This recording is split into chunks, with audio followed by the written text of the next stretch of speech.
زلفوں اور اداؤں کی زنجیریں ہیں جنہیں داؤد کے محل میں اسی مقصد کے لیے پالا اور تربیت دی جاتی ہے۔ وہ جب رات کو ضیافت میں گیا تھا تو کیا آپ نے اسے وہاں دیکھا تھا؟ ایک محافظ نے کہا کہ ہمیں الگ کھانا دیا گیا تھا۔ درویش نے کہا کہ اسے رات کو شراب پلائی گئی تھی اور باقی رات وہ ایک ایسی لڑکی کے قبضے میں رہا جنہیں ہم جادوگرنیاں کہا کرتے ہیں۔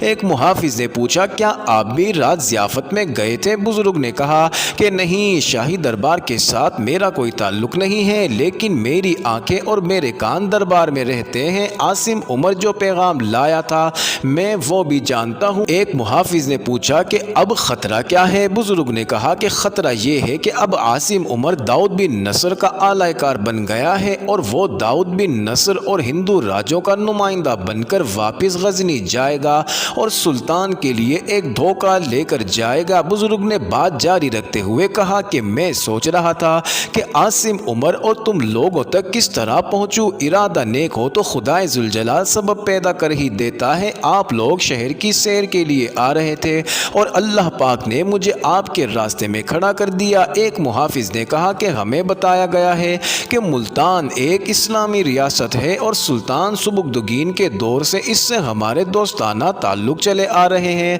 ناظرین، درویش نے کہا کہ میں تو حیران ہوں کہ سلطان محمود غزنوی نے سب کچھ جانتے ہوئے بھی تم کو یہاں کی حقیقت کیوں نہیں بتائی؟ وہ مجھ سے سن لو تاکہ تم بھی ان زنجیروں میں نہ بن جاؤ جس میں تمہارا سالار گرفتار ہو چکا ہے۔ ملتان ریاست پر قرامتی فرقے کی حکمرانی ہے جو اپنے آپ کو مسلمان کہتے ہیں لیکن ان کے عقیدے اسلام کے منافی ہیں۔ مثلا یہ کہ نیکی اور بدی، سزا اور جزا محض ڈھکوسلے ہیں۔ معاذ اللہ، انسان کو اللہ نے عیش و عشرت کے لیے پیدا کیا ہے، ان کے ہاں حلال و حرام میں کوئی فرق نہیں ہے۔ اس کے باوجود یہ فرقہ اپنے آپ کو مسلمان کہتا ہے۔ اس فرقے کے دو بانی تھے، ایک عبداللہ اور دوسرا میمون۔ انہوں نے 3 صدی ہجری میں عرب کے صحرا میں اس فرقے کی بنیاد رکھی، مگر اس فتنے کے اصل بانی عیسائی مبلغ تھے اور انہوں نے یہودیوں کی مدد بھی حاصل کی تھی۔ بعض مورخین نے اسے ایرانی فرقہ کہا ہے۔ اسی سے آپ لوگ سمجھ سکتے ہیں کہ یہ فرقہ کیوں بنایا گیا ہے۔ اسلام کی روح کو مسخ کرنے کے لیے اسلام آدھی دنیا میں پھیل چکا تھا اور جو لوگ سچائی کی تلاش میں تھے وہ لگاتار اسلام قبول کر رہے تھے۔ اسلام کا زور بحیرہ روم سے بھی بہت آگے کفرستان تک پھیلتا چلا گیا تھا۔ عیسائی مبلغین اور یہودی فتنہ پرستوں نے اس اصول پر عمل کیا کہ کسی مذہبی نظریے کو تلوار سے نہیں کاٹا جا سکتا۔ اس نظریے کے پیروکاروں کے قتل عام کے ذریعے بھی اس نظریہ کو ختم نہیں کیا جا سکتا۔ اگر نظریہ برحق ہے تو ہمیشہ زندہ رہتا ہے۔ مذہبی نظریے کو تباہ کرنے کے لیے اس میں ملاوٹ کرنا ضروری ہوتا ہے۔ دوسرا طریقہ یہ ہے کہ اس کے پیروکاروں اور قائدین کے ذہنوں پر قبضہ کیا جائے۔ اس کا ایک یہی طریقہ ہے کہ ان کے ذہنوں میں عیاشی اور لذت پرستی پیدا کی جائے۔ انسان کی سب سے بڑی کمزوری جنسی جذبہ ہے۔ یہ جذبہ خدا کی نگاہ میں مقدس ہے کیونکہ اسی سے انسان پیدا ہوتا ہے، مگر یہی انسان کی سب سے بڑی کمزوری بھی ہے اور اس کے ساتھ لذت اور فرار وابستہ ہے۔ ہمارے دشمنوں نے اسلام کو جب بھی نقصان پہنچایا ہے ہماری قوم کے اسی جذبے کو مشتعل کرنے کے سامان مہیا کیے ہیں جن میں دولت اور عورت سر فہرست ہیں۔ عیسائیوں اور یہودیوں نے انہی 2 طریقوں سے عبداللہ اور میمون کو اپنا غلام بنایا اور ان کے ہاتھوں قرامتی فرقے کی بنیاد رکھوائی اور اسے سچا اسلام کہا۔ بظاہر اسلام پر حملہ نہ کیا، مذہب کے اصولوں میں رد و بدل کر کے کہا گیا کہ اصلی اصول یہ تھے جنہیں دوسرے فرقے بدلتے رہتے تھے۔ اس فرقے نے مسلمان عورتوں کو بے حجابی کی اجازت دی اور مردوں سے کہا گیا کہ کوئی بھی حرکت گناہ نہیں ہے۔ جہنم اور جنت عالموں کے ذہنوں کی تخلیق ہے۔